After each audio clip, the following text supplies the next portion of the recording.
Hello, YouTube family. This is Alex from Vanganta House German Shepherds. Today, I have a very interesting topic which many of you have seen in the news, and that is bringing back the dire wolf. I'm sure you saw the white, cute puppies that were created, and a lot of topics have been raised about bringing back the woolly mammoth.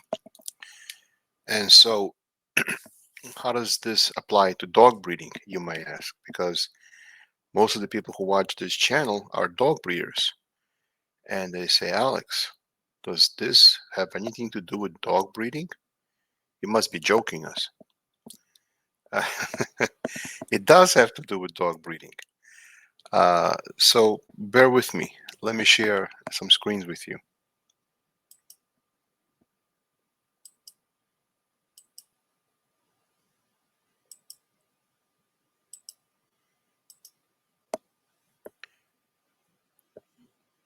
You're going to see, let me make sure I'm sharing the right screen because it's making sure I share the right screen. 1 second, please.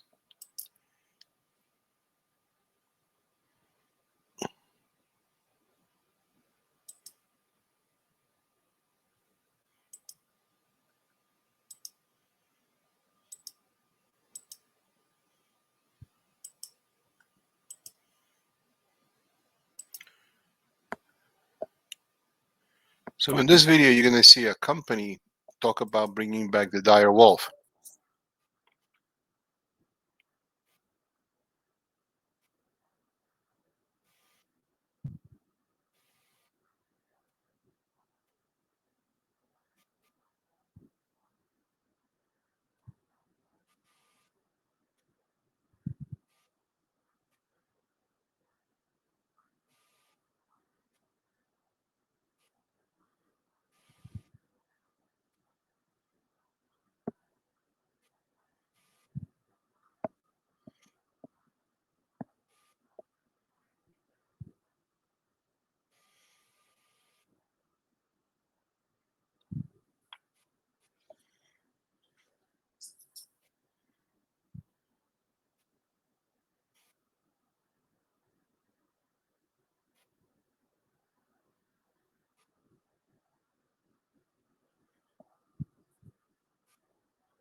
So as you can see, the CEO of the company, Bio Innovations, is using technology called CRISPR.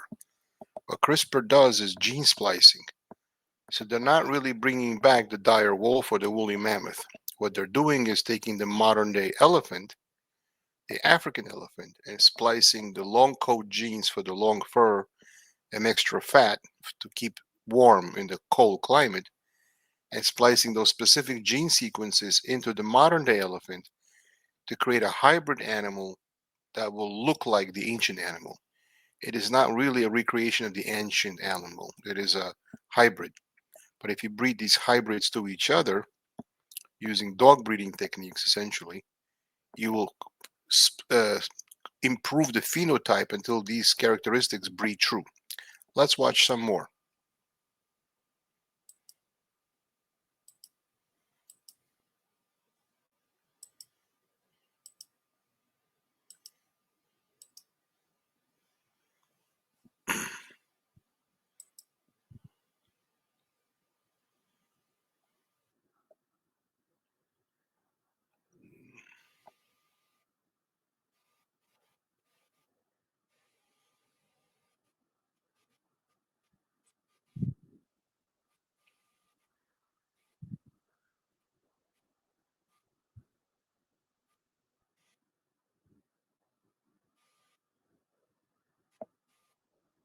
Now, this video is not in English, but I get the drift.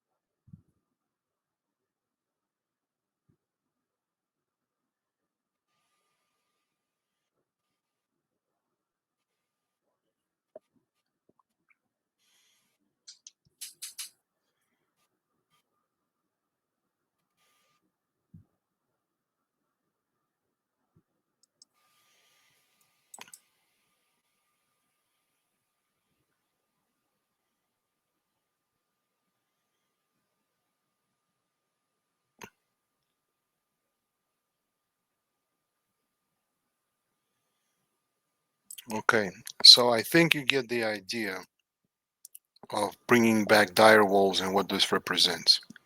I don't want to get a copyright infringement that I'm using other people's videos, so I'm not going to keep playing their videos.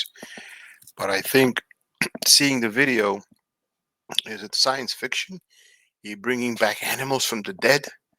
Are you resurrecting the Jurassic Park?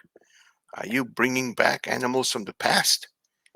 Uh, I think that it is not science fiction. It's real. There are three puppies, wolf puppies, which are born, which have dire wolf DNA in them. And mammoths are not that far away. So let's talk about this a little bit further because I'm assuming the people watching this channel are animal lovers. And as animal lovers, you should care about everything animal related in the animal world. And then maybe we can take some of the lessons of de-extinction, apply it to present species which are in danger of being extinct, like the white rhinoceros, for example. And maybe we could prevent extinction of some animals of the day.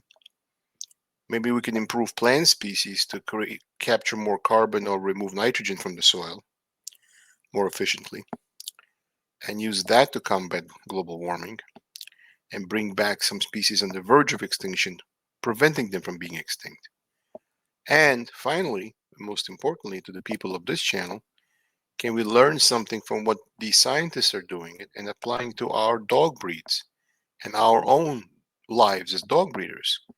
Can we learn from these things we are just watched for ourselves? Let's talk about that, please. All right. So I'm going to bring up a PowerPoint slideshow I prepared, and let's dive into it.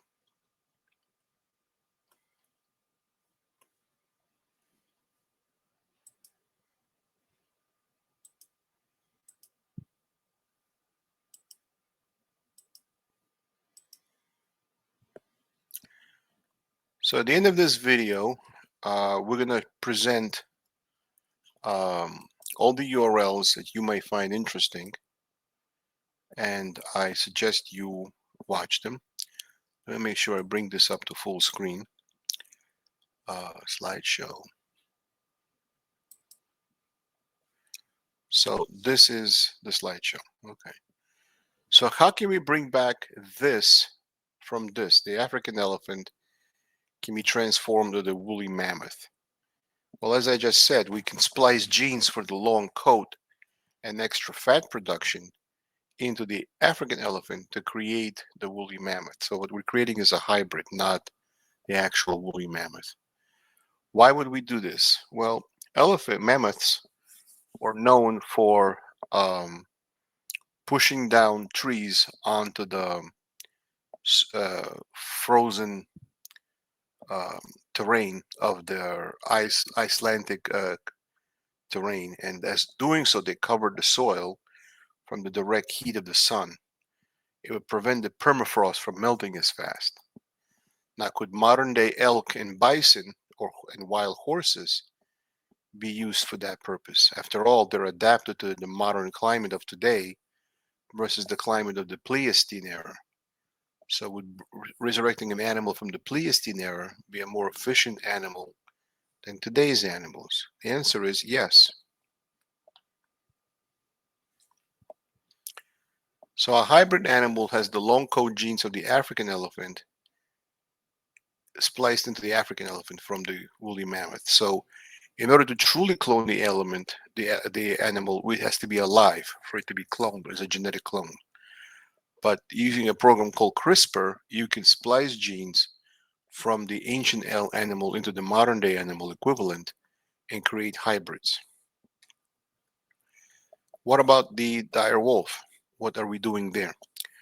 So 20 changes to 14 genes created a gray wolf dire wolf hybrid. In other words, the wolves you saw born today are not really dire wolves. What they are is a very large size, white colored gray wolf by taking genes from the dire wolf and splicing it with today's gray wolf.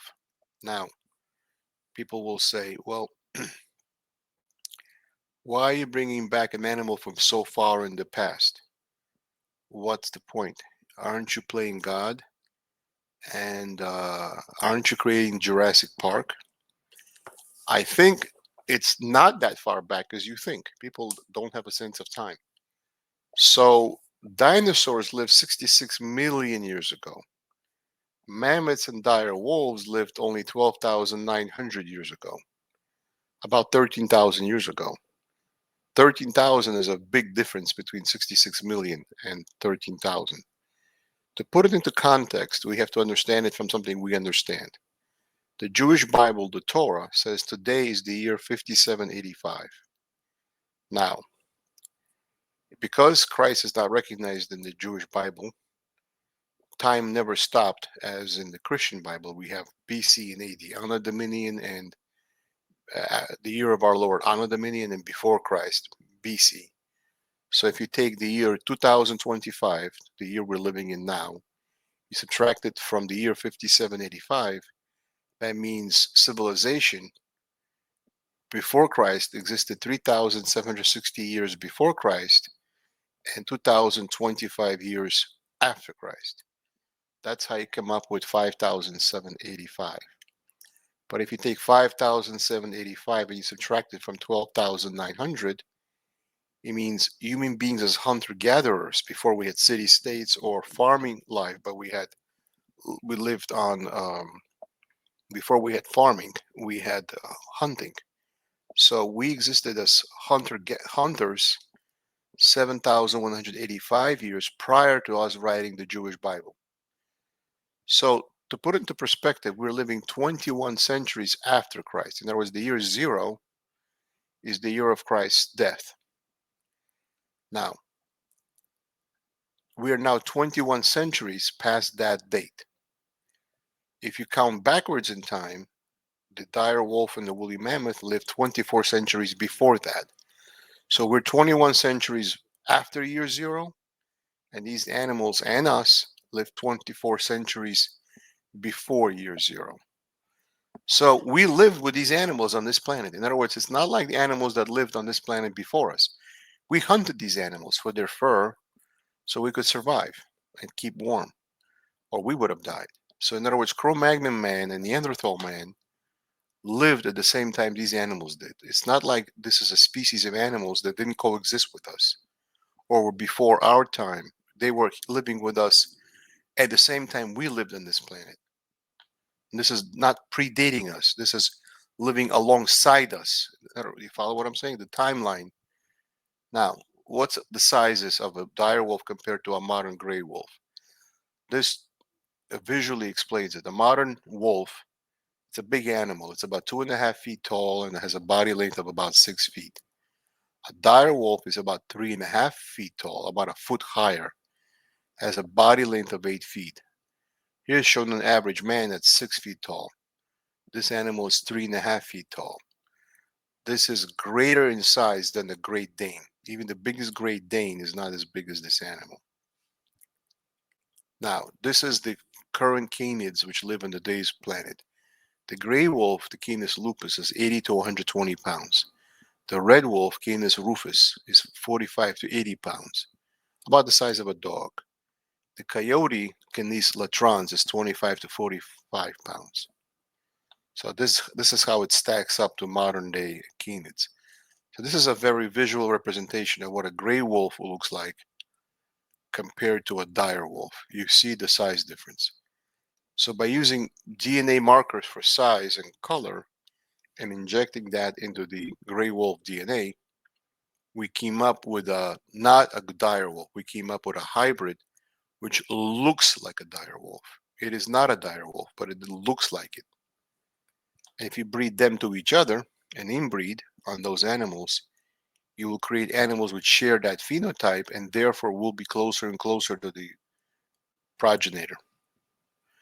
So in the case of mammoth, we're splicing cold resistance genes and long hair genes. So are they mammoths? No, they're African elephants with mammoth DNA spliced in. With dire wolves, are they really dire wolves? No, they're gray wolves with dire wolf DNA spliced in. And then they'll be bred to each other to create more and more of a pure phenotype. And as I said, we're not bringing back animals from 66 billion years ago, like you saw in the science fiction movie Jurassic Park. We're only bringing back animals that lived about 13,000 years ago. That's not long ago. To put it in perspective, this chart shows a timeline. So we're now living in the third millennia, the AD 2001 to the year 3000. This is the third millennia. After the year 3000 will be the fourth millennia, okay? The first millennia is the year 1001 to the year 2000. The first millennia, which is the time of the Roman Empire crucified Christ, until 1000 years after Christ, that was the first millennia. So we're now 3 millennia after Christ, all right?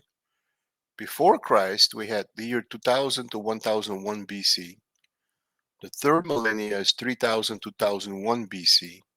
The fourth millennia is 4000 to 3001 BC. The fifth millennia is 5000 to 4001 BC. And the sixth millennia is 6000 to 5001 BC. So the Jewish Bible, the Torah, was written in the sixth millennia, 5,750 years ago. In other words, this is, so if we count zero, we count backwards, 6 millennia went by from the time Christ lived to the time of Moses. This is the time difference involved, okay? Now, prior to that, you have the 7,000 to 6001 BC. Eighth millennia was 8,000 to 7001 BC.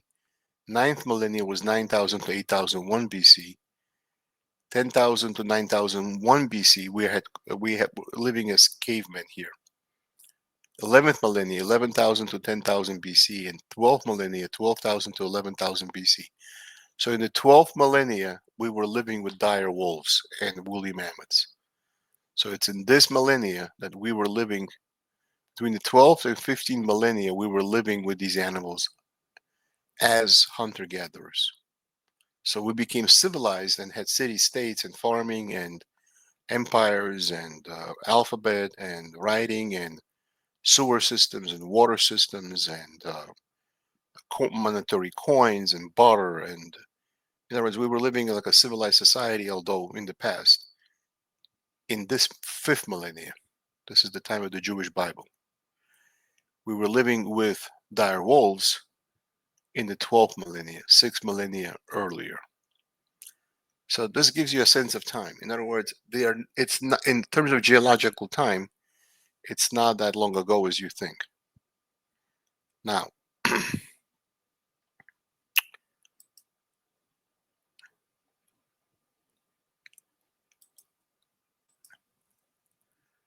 we're going to get to the next topic in a second. Now, I'm going to stop sharing for a second.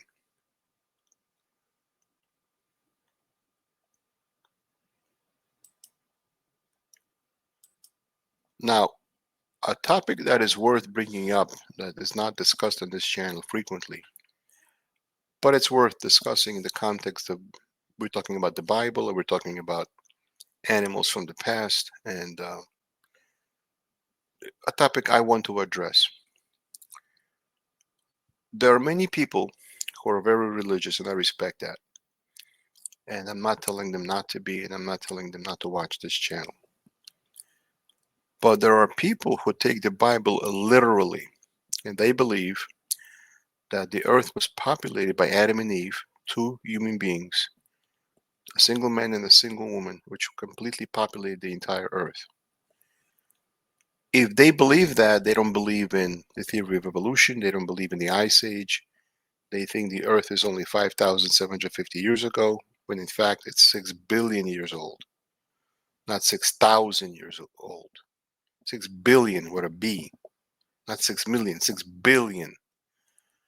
And so what I'm expressing contradicts your viewpoint, maybe, because you literally believe in the Bible as it is written, as the Word of God. Let me dispel some of your ideas. And I'm not trying to argue with you. You believe what you want to. I'm not telling you what to believe. The Bible teaches ethics and morality and moral code. It is also a code of history of the human race and mankind. Some of the same weaknesses mankind had in the past, we still have today. Some of the greed and lust mankind had in the past, we still have today. So mankind from time immemorial has not changed. We're the same species, just different clothing, different technology, but as a species, we have not really changed. Now,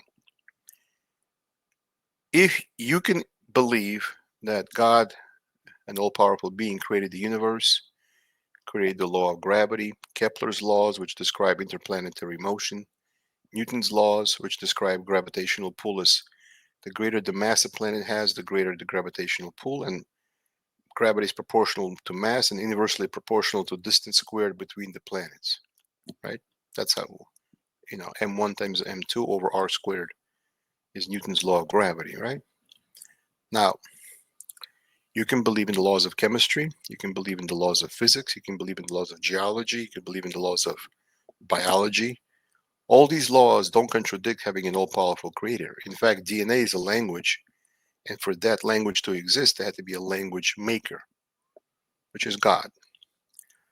So this will bring up this idea of deism versus theism. You can believe in an all-powerful being that created the universe and the laws of nature, and then let those laws carry themselves forward and operate as they were supposed to operate. And you then believe in Charles Darwin, who wrote The Theory of Evolution in 1859, then The Origin of Man a little while later, describing how mankind evolved from the great apes. Not the modern day great apes, the current chimpanzees and gibbons and orangutans and so forth. We're not evolving from them. They're our cousins. They're living alongside us. They're not our relatives. We're not living alongside our own relatives. We're living alongside our own cousins. So you can choose to believe what you want to, or you can believe in Darwinism and believe that species evolved due to the pressure of survival in nature and the strongest and fittest survive. So you can believe in theism, which is anthropomorphizing God, he versus it or she. You can believe in versus it, which as a form of force of nature. You can believe in a personal God that is involved in your everyday affairs of mankind. Or you can believe in an all-powerful deity that creates the laws of the universe, not just for our species, but maybe other species in the universe, but doesn't get involved in the day-to-day affairs of mankind directly, but simply as a watchmaker that sets the laws of nature in motion and then watches it. Or you can have a combined belief that God is personal, but also acts as a deity through the laws of nature as opposed to directly acting on mankind's actions. You choose to believe whatever you want to. But this is a scientific discussion. So these discussions involve genetics and animal breeding and animal husbandry are based on evolutionary pressure and evolutionary involvement of species over time. If you believe species on this planet evolved over time, then the rest of this channel content will be interesting to you. If you believe mankind exists as it is today from two individuals who populate the entire earth, then I got a bridge to sell you in Brooklyn. Because it's like you believe that two dogs or two wolves created all the wolves on this planet. That would be impossible because they would have to breed with their own children, and you would have to breed full brothers and full sisters to create the next generation of kids. That what's true in humans is true in dogs, is true in elephants, is true in every species. No two animals of one species can populate the entire planet. Look at how many races of mankind you have. Look at how many languages we speak. Look at how many facial and genetic diversity we have. Look at the amount of genetic diversity of life on this planet. That didn't come only from two of each kind, male and female. That came from a very diverse uh, biosphere that created other animals in adapting to the natural conditions of the planet in the moment that animal exists in time. So this talk of time and animals from the past, it may contradict certain people's views of the Bible. I'm not here to do that, but I'm here to explain to you that you can simultaneously believe in God and believe in evolution at the same time, and there's no contradiction. Anyhow, having said all that, let's go on. So how can we take the lessons of these geneticists and apply them to animals that we care about, which is dogs? What can we learn? What we can learn is that genetic markers were used to pinpoint exactly which uh, genes were responsible for large size in dire wolves and which were responsible for the white color gene. We know which genes exactly were used to create the long coat in the elephants, right? So using that same technology, identification of genetic markers, we can leverage it two ways. One way we can leverage it is to prevent dogs from having diseases specific to certain breeds. Each breed has a specific disease specific to that breed. So by not breeding a carrier to a carrier, but breeding a carrier to a clear, we avoid breeding dogs which have genetic diseases and prevent suffering of animals. So that's one tool in our toolbox that the modern breeder has that the previous breeders never had. The second way to use these tools is, let's say you have a litter of pups and you want to carry your breeding program forward and you wanted to know which pups to keep or not to keep without raising them until adulthood so you can see their characteristics. Well, you now have an extra tool in your toolbox as a breeder. Provided you do an embark test on your puppies, you now know which ones to keep or not to keep based on genetic characteristics as exhibited by genetic markers. So the very same technology that we're using to bring back mammoths and dire wolves is available to you, the everyday breeder, whether you realize it or not, which is why I made this video, to make you aware of it. Let's go up, talk about that a little bit further, shall we?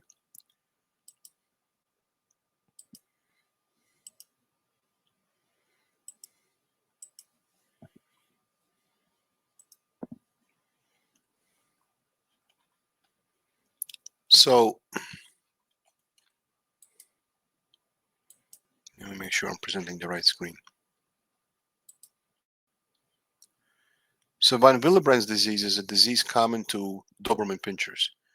Von Willebrand's disease is the VWF gene. Now, for those of you who know what hemophilia is bleeding disorder, and it prevents the dog from clotting, and therefore he'll bleed out. Von Willebrand's disease is not the absence of the ability to clot, but you clot very slowly, and therefore you can still bleed out. More than 70% of all German Shepherds Doberman pinschers, excuse me, carry von Willebrand's disease. So if we want to prevent this being so prevalent, we would not breed a carrier to another carrier. We would only breed a carrier to a clear. Can we only breed non-carriers to non-carriers? No, because you would eliminate too much of the gene pool. It's not worth it. Too many valuable animals would be lost. But you could eliminate breeding a carrier to another carrier and make more intelligent breeding decisions. What about bully breeds? We have IGF-1, IGF-1R, and GHR. These control size and mass. So if you wanted to breed for a more muscular dog, which is more musculature, you would care about IGF-1, IGF-1R, and GHR to identify which puppies will be bulkier and more massive and have bigger heads than will not have bigger heads. Let's say you bred a female with a smaller head to a male with a larger head. The larger head is a recessive trait. The puppies would all come out with slightly smaller heads. Well, normally what would you do? You would raise them until they're at least 6 months old to see how they shape up, so to speak, as they grow, and then keep the ones which have bulkier heads or more bulk in their muscles and sell off the rest. Now, without waiting for them to be 6 to 12 months old, at 8 weeks old, they look very similar. You can't tell them apart. But if you had a genetic test telling you which ones will grow up to be bulkier and more muscular, now you do have a way of figuring it out. Let's say you were to breed for the long coat in German Shepherds. You would want to know the FGF5 gene. That tells you which German Shepherd puppies have to carry the long coat. And if you were to breed in a long coat carrier to another long coat carrier, your puppies would become long coat, which may command a higher price in the market. You might get $5,500 for a puppy, which is a long coat, and only $2,500 to $3,500 for a standard coat. What if you bred a long coat to a standard coat? All of them would come out standard coat, but the recessive trait of the long coat would be carried by all of them. Some would have it and some would not. How would you know which ones have it, which ones you don't, until you bred it? Well, you could do a genetic test, see which puppies carry the FGF5 test, and you would know which ones to keep. So all these tests allow you to line breed these dogs eventually, just like these elephants which carry the long coat for mammoth genes. You can't inbreed them to each other, but you could eventually breed first cousins, second cousins, third cousins, and these are the relationships. So the same mechanisms used for dog breeding will be used to breed these woolly mammoth clones and dire wolf clones to bring about a phenotype that will resemble the ancient animal as closely as possible. So the same techniques used for dog breeding will be used in these hybrid animals. What about French bulldogs? Well, if you have a screw tail or a spinal issue, likely the dog has the BMP3 and the TBXT trait. So without waiting for the tail the screw tail to show up, you can identify that through genetic testing and prevent this from even being bred at all. Since the issue is so serious, I wouldn't even breed these dogs. I would just keep them out of the gene pool. What about the BOAS and IVDD gene and the ADAM TS3, FG4, and SMOC2 gene? Again, all these genes on the screen cause diseases in French bulldogs. You might want to write this screen down for your own notes, because this took me a while to research this, which is why it took a long time to release this video. So you would want to avoid breeding dogs with these genetic markers. Cataracts, degenerative myopathy, Merle, deafness. You want to avoid all these possibilities. Now, how would you breed for body size? Well, you know body size is controlled by the IGFR1 gene, the body size index STC, I'll explain that in a second, STC2 gene. Body size is GHR-E19-1K gene. Body size GHR-P177L gene. And you see these two dogs, these are two dogs, and you're going to see which one has the characteristic, and you're going to breed the carrier to a non-carrier if you want that characteristic.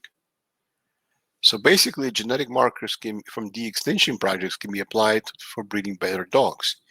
You can use it to reduce genetic disease on the one hand, and you can use it for selecting markers for traits you do want, without growing the dogs out and figuring out which ones are worth keeping, which ones are not. You now can sell puppies at 8 weeks, knowing which ones you'll keep for your breeding program, just based on genetic testing. In the past, you would inbreed closely to force the bad gene out to bring it to the surface.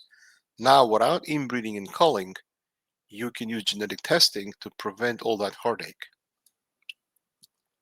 So, bridging the gap to dog breeding. So breeders can use marker data, not gene editing, and embarks help visualize and guide dog selection criteria. Now, if you want a long coat German Shepherd, which one do you keep in the litter of short coat to long coat breeding? If you're breeding Schnauzers, they come in 3 sizes, small, medium, and large. Which ones do you keep which carry the right genes? You do it with gene testing. If you're breeding pocket bullies, classics, or larger size bullies, which ones do you keep for your breeding program? Again, genetic testing. If your dog is lacking a dark face mask or is maskless, which dog should it be partnered with? Which genes are you looking for? So the IGF-1 gene markers. So IGF-1 plays a significant role in determining a dog's size, with a specific variant being strongly associated with small stature in dogs. This variant comes across all dog breeds and is largely absent in giant breeds. The IGF-1 gene codes for insulin-like growth factor, IGF-1. You can refer to this for the National Genome Institute, genome.gov. By the way, this affects human beings too. What turns this gene on and off? Well, through gene mapping, we found the following. We found that there's an interval containing the STC2 gene that causes the turning on and turning off of the other gene, the IGF-1 gene. The underlying association between the STC2 gene and body size are still being investigated, but researchers are working to pinpoint specific SNMPs, single nucleotide polymorphisms that affect size. So The strategy for modern breeders is you definitely genetically test. You test for health, traits, and COI, and it gives you safer line breeding with more precision. Let's say you want to breed for a facial mask. Here are the traits of a melanistic mask, grizzle mask, black. I'm not going to read all this to you. It's on the screen. The order of dominance is shown. M trumps EG, EG trumps E, and E trumps E, 1 through 3 lowercase, right? So what would be an example of that? Here is Hitler's dog. I hate to bring it up, but the dog was named Blondie. Notice how the top of her head has almost no color. Only the muzzle is colored here, but the top of the head has no color. Here's other examples of a poor facial mask in the German Shepherd. Notice this dog's top of their head has no color. This dog has very poor color on the top of the head, and so does this dog. What would I do? I would breed it to an old black dog to correct color. Dark color is improvement in the breed. So these are maskless or poor facial mask German Shepherds, right? What would you do? You would breed to a dog which carries the gene for mask to correct a dog which has no mask. Or let's say one of your parent dogs is a long coat. These are long coated German Shepherds. You breed it to a standard coat because it has outstanding working ability. But you want to, let's say, keep a puppy which is long coat from the long, in other words, they'll come out all standard coat because this is a recessive. It doesn't show through unless bred to another long coat or a dog which carries long coat. Let's say you have a higher price point you want to command because you only breed long coats. How would you keep them? Well, if you look at them, they all look standard coat, but some will carry the FG, F5 gene and some will not. Therefore, you know which ones to keep and which ones not to keep. So the final thoughts are we can use gene editing in animals as marker testing in dogs. We can use Embark COI and all these testings that we have that we never had before. So to summarize, guys, we are now able to do things we never were able to do.